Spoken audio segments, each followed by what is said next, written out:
Hello and welcome to another episode of Speed Bumps here with Charlie Kimball. Today, I have the honor of introducing Miss Becky Furuta, a visionary leader and passionate advocate. Becky embarked on a journey inspired by her passion for riding bikes, and it has evolved and changed from there. Little did she know that this passion would serve as a guiding light, helping her overcome numerous challenges and speed bumps along the way, including diabetes, navigating motherhood while managing the condition, and confronting the shadows of depression stemming from childhood trauma.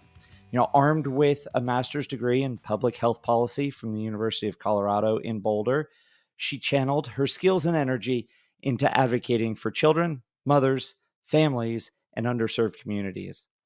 Becky understands that strong communities build strong individuals who in turn create even stronger communities. And that truly resonates with me. Becky's the owner and sports vision specialist at Avenue Vision, where she not only provides expert care, but also helps offer free eye care for those in need twice a year, demonstrating her continued commitment to community service. Her dedication to mental health is evident through her involvement with Go for Graham, a grassroots movement of athletes inspired by the idea that physical activity goes hand in hand with mental well-being. Go for Graham aims to improve mental health awareness and raise funds for the University of Colorado Depression Center, providing no-cost therapy for those in need. Through her work with Go for Graham, Becky found options to manage her own PTSD and is committed to showing others that help is available and there is always a way forward. Becky's advocacy extends beyond her businesses. She's a dedicated member of Moms Rising Together, an organization advocating for economic security for all mothers, women, and families across the United States. As a passionate advocate for childhood anti-obesity and public health campaigns, she uses her voice to drive meaningful change in the nutrition of children in schools. Now, her contributions on the bicycle and to cycling are equally impressive. As an ambassador for Team Novo Nordisk, which is where I came across her path, and a healthcare policy consultant, she set records and achieved remarkable feats, including a sixth-place finish in the 2017 Colorado State Time Trial Championship and another sixth-place finish in the Women's Professional Criterium, or CRIT, at the 2018 Colorado Classic. She's now moved into competitive running, and we'll talk about that transition, as well as I've seen lots of endeavors on cross-country skis in her native Colorado. And yet her impact isn't just here in the US, it's global. She spoke at an event at the United Nations, sharing her insights and experiences around Global Bike Day, as well as just this last year at European Parliament, talking about improved access and universal testing for diabetes. Despite her numerous community commitments, she's a devoted mother of 2 kids and 1 dog, motivated by the consequences of her actions and driven by a powerful belief that if you know what you want, be willing to do the hard work, you can get there. She's a true inspiration, demonstrating with passion, hard work, opportunity, and community, the possibilities are limitless. Please join me in welcoming Becky Furuta. I am fortunate to call her a friend, and I cannot wait to hear about her journeys in cycling. So Becky, thanks for joining us here on Speed Bumps. Yeah, thanks for having me. I'm so happy to be here. You and I haven't actually seen each other in person in a while, so it's really cool to be able to catch up with you and do this at the same time. Yeah, it'll be fun. And all right, so I'm going to dive right in. What got you into cycling originally? Where did that passion come from, and why? How did you find that you enjoyed it so much? So it wasn't an intentional path. I think like a lot of American kids, I didn't even really recognize that cycling was a sport per se. Like people rode their bikes for fun and people rode their bikes for transportation, but I'd never actually seen a bike race. I started riding my bike when I was about 14 years old. My parents had lost everything they'd ever worked for. My mother was 44, 48 when she became pregnant with my youngest sister, which was unexpected. It wasn't planned. And she had a myriad of health conditions. She had type 2 diabetes. She also had obesity. She was obese from a very, very young age. Like my earliest photos of her, she was already clinically obese by any kind of medical standard.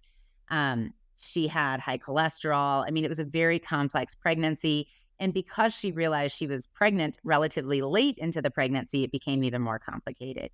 She delivered my youngest sister prematurely, very prematurely, and it was a medical crisis. It was an emergency cesarean section. My youngest sister had to be taken to a children's hospital in Denver for emergency health care. She was there for about 3 months. And in the process of all of that, my parents literally became destitute almost overnight. My dad had a very successful business. He had always earned a very high income, but this was pre ACA. So my mother couldn't get health insurance because of all of her conditions. And as a result, my parents were saddled with medical bills into the millions. My father, who I have to say, I mean, he said, absolutely not. I'm not going to declare bankruptcy. I'm not going to leave anyone holding the bag no matter what. We're going to pay off all this debt. And that commitment was honorable, but it also came with a big financial cost to the family. And so we ended up homeless in a motel on the western slope of Colorado in a very tiny town. It's Ridgway, Colorado. At the time, I think it only had one paved street. I think now most of them are paved, but back then it was one paved street, one stop sign. It's where they filmed The True Grit with John Wayne.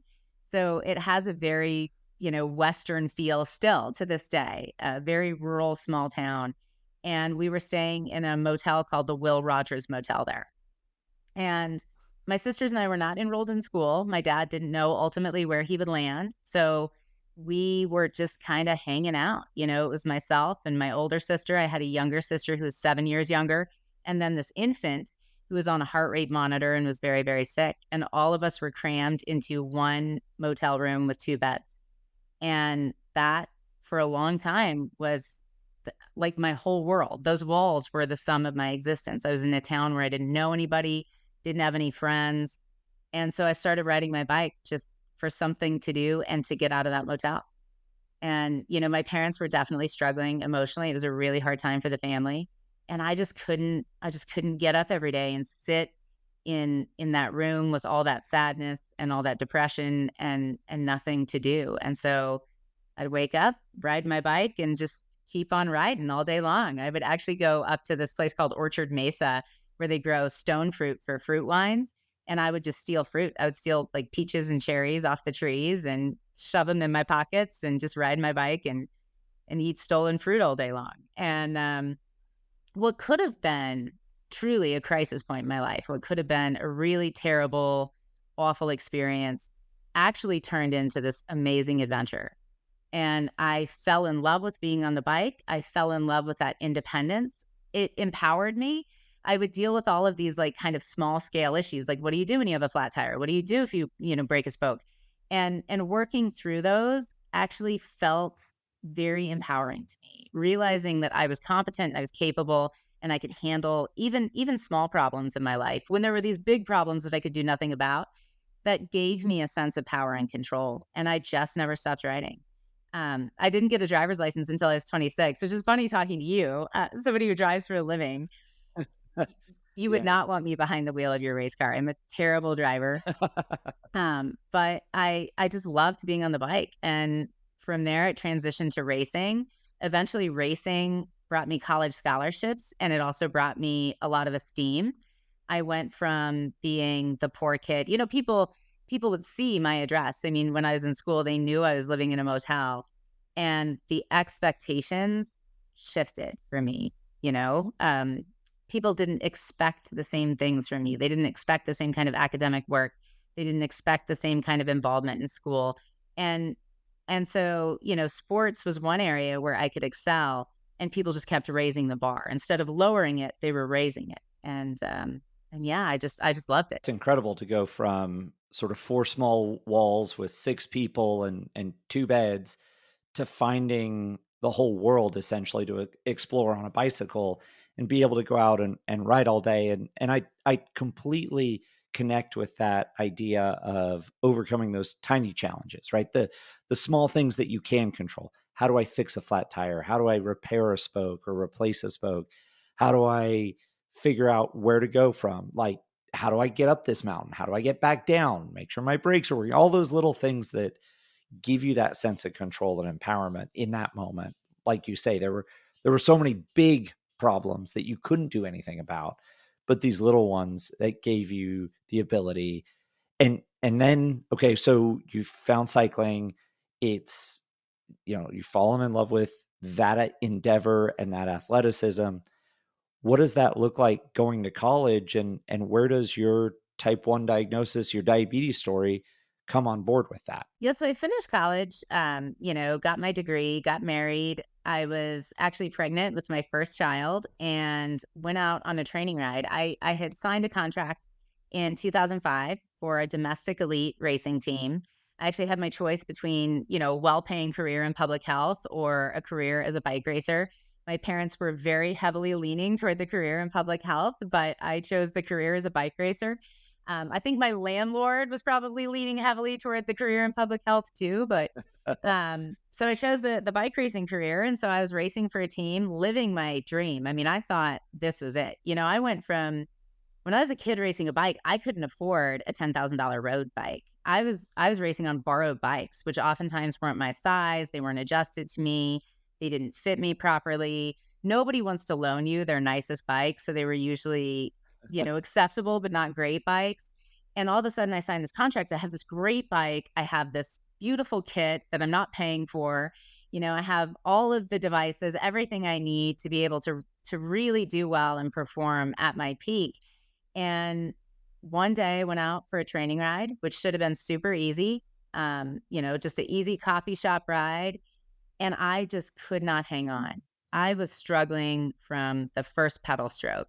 I had no energy. I had no power. I felt terrible. And about 15 minutes into the ride, I cut it. I was like, this is just not my day. I'm going home. Rode home. And the whole time I knew something was wrong. I mean, consciously, I was like, this isn't right. Like something is physically wrong with me. But I was also newly pregnant, right? First pregnancy. So I was like, well, maybe I'm overreacting. I got home. And I was so thirsty, I grabbed a 20-ounce water bottle, filled it up, drank an entire bottle of water, filled it up a second time, drank 20 more ounces of water, and I was going to fill it up a third time when, my rational brain kicked in. And of course, I have this background in public health. I also have a family history of both type 1 and type 2 diabetes, and I realized immediately that I had diabetes. I looked at my husband and I was like, I've got diabetes. And he said, no, you don't. It's probably fine. You're probably just having a day. And I was like, no. I called my midwife and she told me to come in the next morning and have a fasting glucose check. And she said, well, it would be really early in pregnancy to screen for gestational diabetes, which is pregnancy-induced diabetes. That's probably not the case. There's probably something else going on. I think she was thinking I had an infection. I went in. Right. They did that fasting blood glucose test. The first thing they did actually was a ketone test. They had me pee on a ketone stick, and that stick turned black. And Wow. I remember handing it to the medical assistant, and she looked at me, and I mean, I could see her face. She had a very, very strong reaction. And she said, I've never seen this before. And if you were ever in a healthcare setting and somebody says to you, I've never seen this before, it is not going to be followed by, you're fine, go home. That's not good news. So I kind of knew that something was definitely wrong. And then my fasting blood sugar was in the 500s. And that's Wow. when they said, yeah, for sure, you have diabetes. And for our audience that maybe doesn't know the numbers kind of as intimately as we do, people without diabetes, you could go drink a 6-pack of Coke and eat a dozen donuts. Not that I'm recommending this at all, but your blood sugar would never really go above 120 or 150. Normal ranges are 70 to 100, and your body naturally does a really good job of regulating those numbers. To see numbers in the 500s, that means something is clearly wrong. I've never seen this before. Like you said, it's not, I've never seen this before. You're fine. It's, I've never seen this before. We've got a problem. And so when that number comes Yeah. up in the 500s, it's like, okay, so where do we go from here? So not only at that moment were you learning and managing your first pregnancy as a professional athlete at that time, you then had to take on the additional load of learning, understanding, and figuring out how to continue that path with diabetes. What were the first steps, and where'd your mindset go to, I can do this. I'm going to do this. I'm going to climb that hill. I'm going to get back on that bike. I'm going to get through this. Or was it, all right, I'm done. I got to go, hang up my bike? I am really lucky. My grandmother had type 1 diabetes, and she was an incredible woman. My daughter's actually named after her. She was just an incredible woman. She traveled the whole world.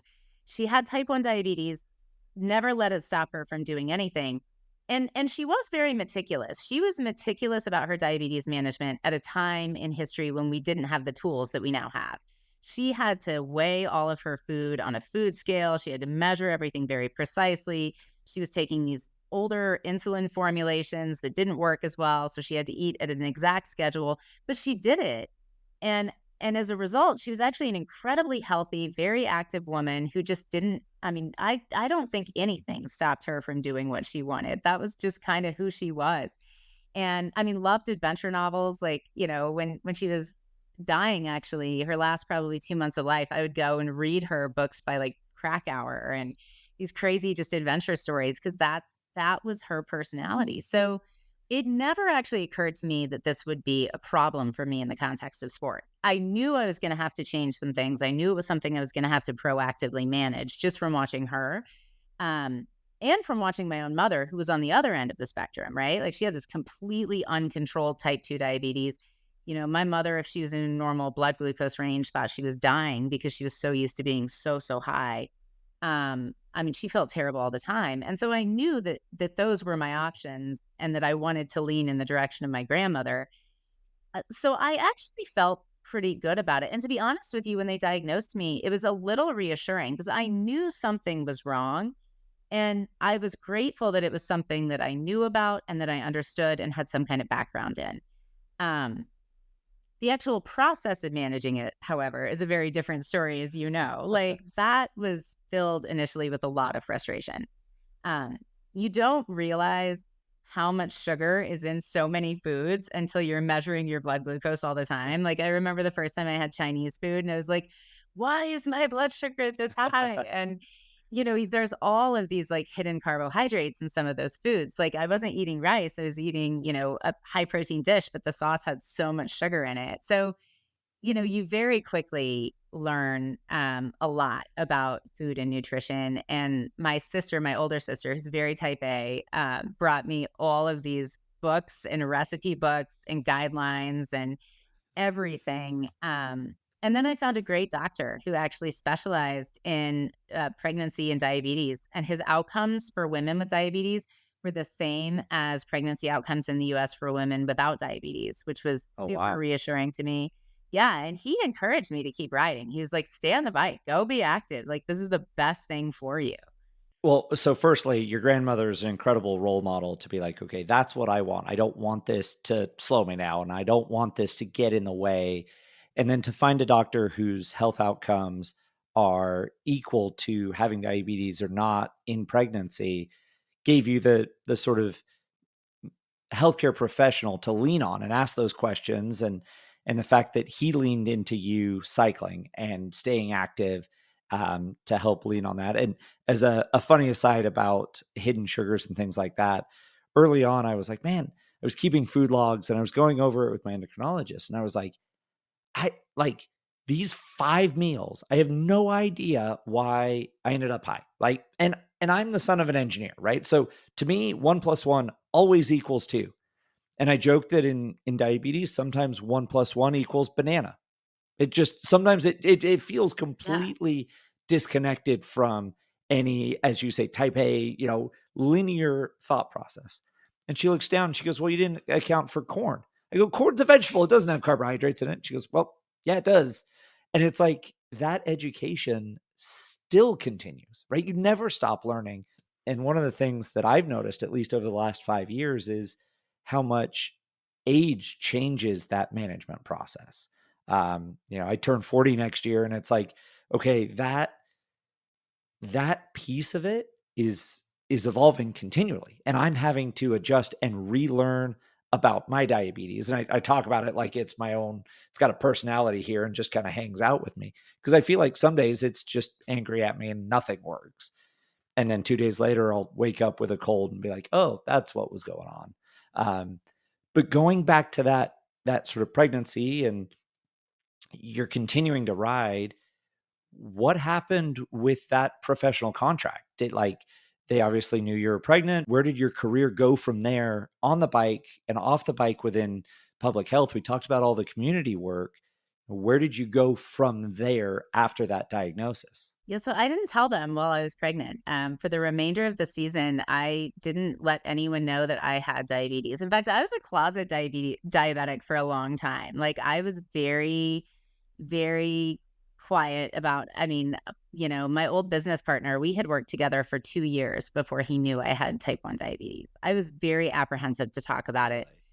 So I didn't tell my teammates. I didn't tell the organization that was sponsoring me. I just waited to have the baby. I had a perfectly healthy pregnancy, I should say. Baby was born just fine. Baby just graduated high school last weekend. So it all turned out. But yeah. And then the start of the next season, we had to undergo a physical. You go in for a physical at the beginning of every season.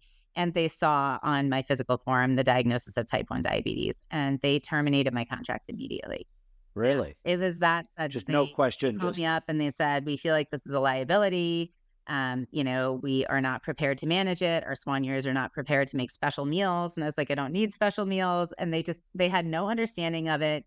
They didn't have any interest in learning about the condition. And they felt like they could just find another writer. So they let me go. And I mean, it was definitely, like it was a heartbreaking moment for me because I've been living my dream, right? Like this was my dream and I was there and now it's just evaporated due to something outside of my control. At the same time, I did have an infant at home.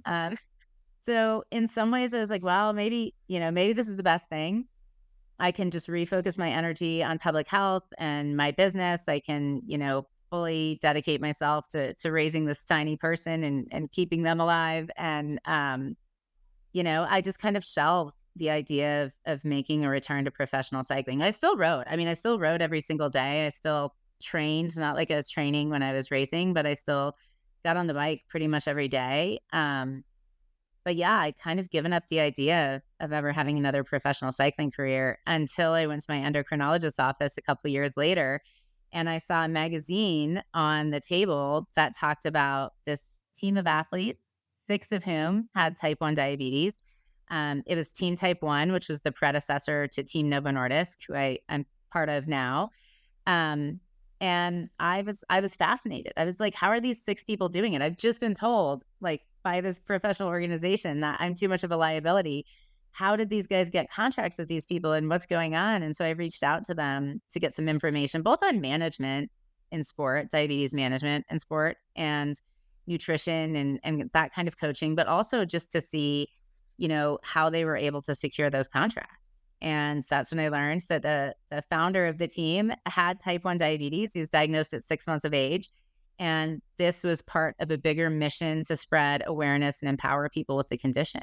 It gives me goosebumps, Becky, to just walk into a doctor's office and see a magazine and be like, okay, these guys are changing the paradigm, changing the conversation for professional athletes with diabetes, and be like, okay, I just want to keep learning. For you to say, okay, I let me get some more education so I can be healthier and be a better athlete, professional or otherwise. And then understanding that it is about raising awareness and about spreading empowerment within the diabetes community. Yeah, it gave me goosebumps. So you reach out to them, and where does it go from there? And they sent me a ticket to training camp. They were like, let's talk in person. Come be part of the team. Like, you've got a good race resume. Let's do it. And so I showed up in Tucson, Arizona for their team training camp. I actually got off the plane and there's this fleet of cars because this is not a domestic elite cycling team. This is actually a UCI pro continental team. So that's, the second step from World Tour. So the guys you see racing at the Tour de France, these guys are racing a lot of those athletes. This is one step from the very top of the sport. And so, there's this whole machine behind them. There's all these team cars and people. Some of the riders were people that, I had watched on TV. I'd watched these guys race on TV and I knew who they were. And to be standing in an elevator with them on our way to dinner, it was completely overwhelming. Like I was like, I was like a kid in an elevator with Taylor Swift. Like I had no ability to even speak. I just kind of walked along with what was going on. And at dinner, we were all sitting there, and all of a sudden, there's this table full of people checking their blood sugar and giving themselves insulin, and being open about it, not hiding it, because I was so used to being like this closeted diabetic, and it was just an incredible experience. Like I knew that's where I was supposed to be. I was less convinced my first race. My first race, actually, with the team, I crashed about 400 meters from the start, and I think I finished like third to last. It was horrible. It was a horrible debut. But it got better as time went on. And I mean, it's a steep learning curve, but eventually I wound up there, racing with some of the top people in the sport. Wow, to go from somewhere where you hid having diabetes, you didn't talk about it, you didn't share with it. When it came out because you had to disclose it on a physical, they just canceled your agreement and fired you essentially as a liability, to going to this dinner with some of your cycling heroes or idols, and you sit down and there's a whole table of people talking about managing their blood sugar. What a different viewpoint, right? What a different perspective. And you and I have both spoken at diabetes camps over the course of our ambassador work. And I always found it really interesting and empowering when all of these young people with diabetes go, yeah, I love coming to camp because everybody's like me. All of a sudden, I'm not an outlier. People without diabetes are the outlier here at camp. In fact, there was one, this boy comes up and introduces himself and he goes, oh, hi, my name's Nani. I go, Nani, that's kind of a weird name. He goes, no, it's actually Jim, but I don't have diabetes, so everyone calls me Nani because I'm the non-diabetic here, right? Like, so he was the weird one because he didn't have diabetes, and so you go to this dinner, and you're riding alongside these idols, and yet you're part of this group that is embracing diabetes and empowering that community. Um, Other than crashing in your first race, what speed bumps, what hurdles came up that you weren't expecting? Sort of silent speed bumps, right? Things that maybe other people didn't see, and you go, "Oh man, this is harder than I thought it was going to be in this process of raising awareness and empowering the diabetes community." Oh my gosh. I mean, there have been tons of them. Eventually Team Type 1 became Team Novo Nordisk. All of us now have, everyone on the team now has type 1 diabetes. That was one of the requirements that the sponsor put in place. And so all of our professional athletes all over the world have type 1 diabetes. The first year that the sponsorship changed and it became Team Novo Nordisk, there was a list of women who were slated to be on the pro team and a list of women who didn't make it. And I had really good, minus my crashing and my horrible first debut race, I had some pretty solid race results behind me and one of the stronger resumes. But, I was a little bit older than some of the other girls. I was pushing 30 at that time, which seems young to me now, but, in cycling, that's not. And so I did not make that pro team roster. And I remember, that knee-jerk reaction to quit, to just, again, like just walk away from it. But I decided that I was just going to really dedicate myself to proving that I deserved to be there. And I was just going to, go all in and do the work and be the kind of athlete that the team needed. And eventually I worked my way back up to that pro roster. I mean, I've been with the team now since 2010. So that's a very long stint in this sport, much longer than what most people have. But yeah, I mean, it took some persistence and it took some, kind of willingness to shelve your ego and just do the hard work. One of the greatest moments for me actually was when, one of the directors for the team, Vasily Davydenko, who's, this former Russian Olympian, an incredible athlete, a great guy, just an absolutely phenomenal coach. He said to me one day, Becky, you're a really good teammate. And Voss does not give out compliments easily. Like, you have to earn those. And it was like the best compliment you can have. You're part of a team, and helping to support other people is such a critical piece of that. But it was also just something that, he's not going to give that to Right. you, right? Like, you have to earn that. And so, I mean, I think for me that at the time when I didn't make that roster, it was really painful. But now, having stuck it out and earned my way through is a tremendous source of pride.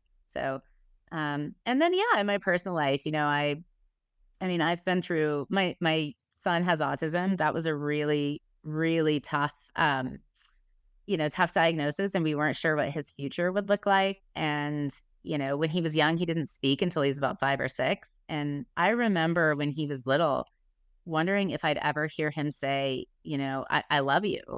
Um, and, now he's 18 and he's headed off to college and he's doing great. But, yeah, I mean, there were some really, I think all parents can relate to that. There are some hard times when you're raising little people. It can be tough. And do you think your diabetes journey gave you a little extra preparation for handling that challenge of raising a child with autism? Like, do you think there, obviously not the like distinct health management techniques, but the mindset perspective, right? This is something, okay, we're going to learn about this, we're going to figure out what it means, and we're going to like work together as a family and doctors and nurses and organizations and find as much help. Do you think that helped, or was it so different that you're like, these lessons are very different? I mean, I definitely think it helped me. I do have an understanding at this point in my life that everybody gets something. Everybody has some kind of hardship or challenge or something that they're going to have to get over.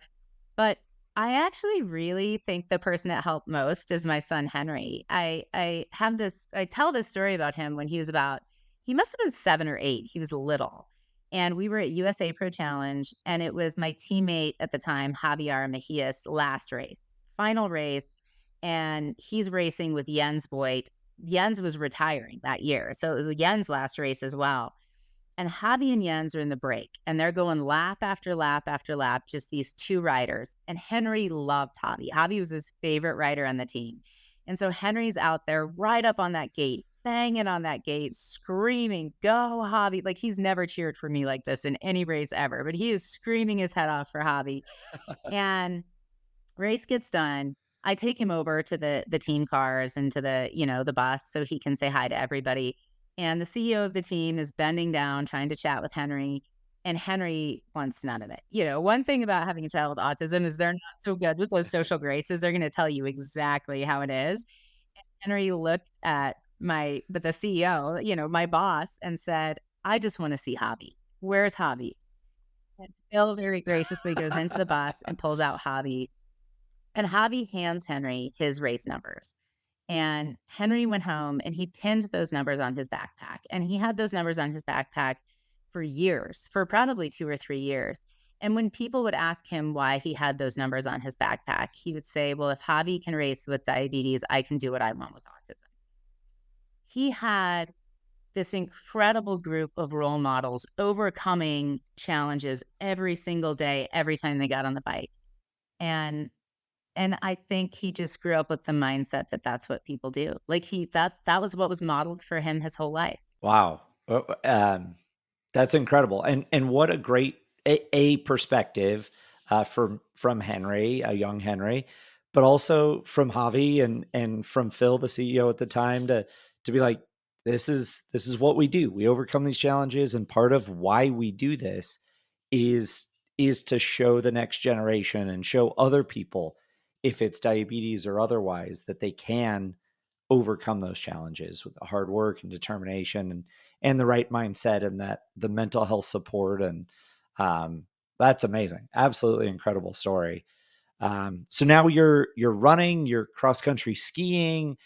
Like, how does, like, is that just a natural maturation of a professional cyclist career, or what got you into that? I mean, I'm not a planner. I just kind of like let things organically unfold. What actually happened was COVID. COVID, world goes into lockdown, and all of a sudden my house is my office, my husband at the time's office, our kids' school, right? It's our entertainment. And it's also, April in Colorado and still snowing. And so if I wanted to cycle, it was going to be my gym. And the idea of having every part of my life indoors in my living room was just too much. And so I decided that I needed some kind of activity that I could do outside, away from my house during lockdown. And I started running for that reason. And I got pretty good at it. Like I was just signing up for races just because there was no cycling. I mean, the world of cycling stopped. And so there was still a handful of running races. So I'd sign up for these running races and I'd just go out and kind of mess around. And my friends were like, what would happen if you actually dedicated yourself to this? Like if you had a training plan and you actually tried, like what would happen? I was like, I don't know. And so I did and won my first race, like outright won it. And I was like, man, this is maybe a little bit more fun than I thought. And I'm going to turn 46 in 3 weeks. I've been in the sport of professional cycling for basically my entire adult life. So it's like I can't even count how many thousands of miles I've raced at this point. I'm not getting faster at this point in my life. Like the best is behind me. I do accept my athletic best in the sport of cycling is past, and there's nothing I'm going to do better that I haven't already done, when I was younger. And so in some ways, the lure of that just isn't there anymore. But in running, I ran competitively my freshman year of high school, and that was the last time. And there's so much progression for me. And every time I go out and race, I find myself developing new strategies and, my technique's improving and my results are improving. In 2019, I actually qualified for USA Track and Field Nationals in the 6K cross country. And it was the hardest race of my entire life. I can honestly say that 6K race is probably the hardest race I've ever done on the bike, off the bike, anywhere. So yeah, there's just a lot of room for me to kind of move. And then, yeah, I took up cross country skiing because again, that's an activity like, all the lift lines in Colorado were closed due to COVID. So I was like, well, I'll just go in the woods and cross country ski, which is something that I'd done as a kid. And fell back in love with it. Novo actually took me out to Sweden and had me do the Vasaloppet, which is the biggest cross-country ski race in the world. It's 90 kilometers. And I mean, yeah, I've just had so much fun doing all of these other things that I just didn't have time for when cycling was my whole life. Okay, so 6K cross country run, hardest race you've ever done. What's the longest bike race you've done? Just for reference, be like, okay, this 6K running race was one of the hardest things you've ever done. But like cycling, you did 30 miles, 50 miles, 100 miles in a day. Oh, I mean, yeah, most women's professional races are between 65 and 70 miles a day. We did race across Utah one year, which was, 580 miles of consecutive cycling. Like, yeah, I mean, just constant riding a bike. So Yeah. 4 miles of running cross country was the hardest race you've ever done, and you have done over 500 miles consecutive cycling on a bike. So running sounds way harder than cycling if you look at those just pure numbers. But again, it's not exactly linear. My brain's linear, but it's not exactly linear. I understand the growth potential, right? I mean, I think it's just because it was something that, yeah. Yeah, it was like something new. And I have to tell you, that's kind of so this race, I'm like a half mile in. I can actually tell you, I know when I looked down at my Garmin, I was like, I can't sustain this. I'm going to die here. And it was 0.49 miles. Like it was under a half mile. And I was like, I'm gonna, like, they better have a defibrillator because I'm not going to make it. And I was committed. I mean, I was like, I want to finish this in the top 20. And which was just like a crazy goal for somebody who does it. I mean, for a new runner to expect to finish a national championship in the top 20, like it was ridiculous. But at the 1 mile mark, just started. I mean, I had to start pulling back because I was in so much pain at 1 mile. And this guy comes running up next to me and he lifts up his shirt, flashes a continuous glucose monitor. So obviously someone with diabetes. And he's like, you've got to go. You're wearing a jersey that says changing diabetes. Get out there and go change it. And this guy just starts yelling at me while he's running next to me on the course, like, outside of the barriers. And it actually lit a fire under me. I mean, he was like, you need to remember why you're here. You got to go. And when I crossed the finish line, and I think this is like the analogy for life, right? Like, you will not cross the finish lines of hard things in your life based on your ego or your training or what you want to have happen or what you've dreamt of. It takes some kind of purpose to get you across that finish line. And that guy running next to me reminded me of my purpose. And that was the only reason I lit up the last 2 miles after he was screaming at me. I mean, I was like, if I die here, I'm going to die, but I'm going to do the best I can. And I think I finished like 42nd, which out of, 136 runners isn't terrible, but not the result I wanted, but I would not have finished. I mean, I was seriously in my head fighting the urge to walk off the course and just call it a day. That guy kept me in that race. And it wasn't just that guy. It was that sense of like what we talked about, the sense of purpose, right? Did you ever find him afterwards? Did he come up to you at all? Did you ever have any follow-up conversations with him? I did.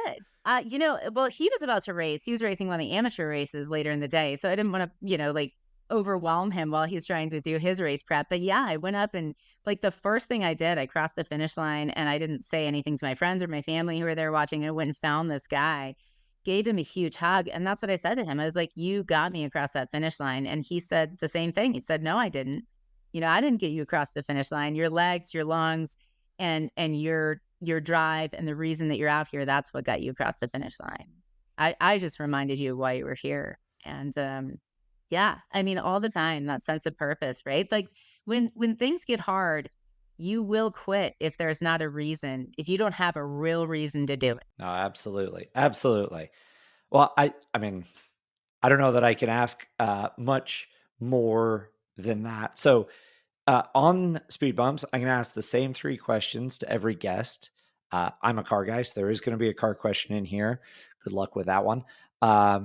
But first off, what's the best piece of advice you've ever received, and from whom? Who gave you that advice, and as you carry it with you, why does it mean so much? I think the best piece of advice I ever got actually probably came from my dad. And as a kid, I was a worrier. I've always been a worrier. I would lay awake at night, and we had a lot of things to worry about. So, there's a reason for it. But I would lay in bed at night, unable to sleep, just tossing and turning, just worrying and worrying. And my dad once said to me, the key to not worry is to control what you can. Wake up tomorrow, go control what you can, and then you just got to drop the rest of it. You just got to shake the rest of it off. You can only do what you can do. And there's no point in laying awake at 2:00 in the morning worrying about something that you can't make any progress on. Get up tomorrow, do what you can do, control the variables you can, and then, be at peace with where things fall. And I think that was really good advice. Well, obviously our dogs, I don't know if you could hear them in the background, but the dogs felt like that was great advice as well. Okay, number 2, what's your dream car? And have you ever driven it? Do you have it? How do you get it in your garage as a dream car? So let me start by saying that I am driving a Mitsubishi Mirage. It is a 3-cylinder car, Charlie. Like I can accelerate faster on my bicycle than I can on my car. Like all the time, people will be behind me honking at stop signs. And I'm like, no, I'm flooring it, guys. I'm flooring it. Like the pedal is to the floor. I've got a lawnmower engine in my car. Like I am lucky if I can get it up above 65 miles an hour. It's very fuel efficient, but it is not a powerful vehicle. So dream car. You know what I wanted when I was in high school that I've never owned it because it's so impractical in Colorado would be a Ford Mustang GT. And it's not a good snow car, but I think that's it. I think I still want the same thing. Although my dad had an Alfa Romeo Spider, a 1969 Alfa Romeo Spider, and I would, yeah, and that was a really cool car. I take either one. For not being a car person, 2 great choices, right? Like very, very, very practical, realistic dream cars there for sure. All right. Now, we as professional athletes have gotten to come through some pretty cool people circles and had some really interesting interactions. What's the coolest interaction you've ever had with someone? If it was a conversation or just someone you thought you'd never meet, or you were sort of surprised by how interesting and fun the conversation and interaction was. You're good at these questions, Charlie. Like one of the first times, this is a snide, but one of the first times we met, it was at a Novo Nordisk event for, people in different areas. And we were sitting in this room and you're like, when did you realize you first made it? And I was sitting in a room with you and I think Dominique Wilkins and some really, I mean, just some incredible people. And I was like, maybe right now, like, maybe this is the moment. Close interactions. I think my favorite interactions are actually not with famous people. My favorite interactions are just with like regular people who are living their lives. I used to write, I do some freelance writing, and I used to have an article, like a column called Spoke. And it was just people that I met on the road. And one of my favorites was a cab driver in Wisconsin who talked to me about how she used to get her daughter tickets to the ballet every single year because she never had any exposure to culture, and she understood as she got older how important that was. And it was just like this incredible conversation from one mom to another about wanting your kids to have things that you didn't. And I think those moments are the moments that I really hang on to. No, that's awesome. Absolutely, completely true. And I just want to say again, thank you for coming on Speed Bumps, Becky. This unbelievable conversation. I knew some of what we talked about, but hearing the stories all the way throughout, and overcoming the challenges, and getting over those speed bumps and continuing to accelerate down the road, has been an absolute pleasure. Thank you very much. Where can people follow you, keep up to speed with what you're doing with Team Novo Nordisk and advocacy, ambassador work? Where can people find you in the world of the internet? So I'm on social media. I'm on all the normal social media platforms. So you can certainly find me there. And I set everything to public. So all of my content is pretty widely available. But definitely follow Team Novo Nordisk on their platforms. We do a lot actually on YouTube. There's a documentary about the team that's out right now. And it's a fascinating look at what our athletes go through and how they're able to compete. So yeah, definitely. And they, promote all of my events and things like that too. So. And we'll make sure to link all that in the show notes, so our audience can click on it and find you, and find Team Novo Nordisk as well. And as a final thank you, really appreciate it. And I hope we get to catch up in person soon. Yeah, definitely.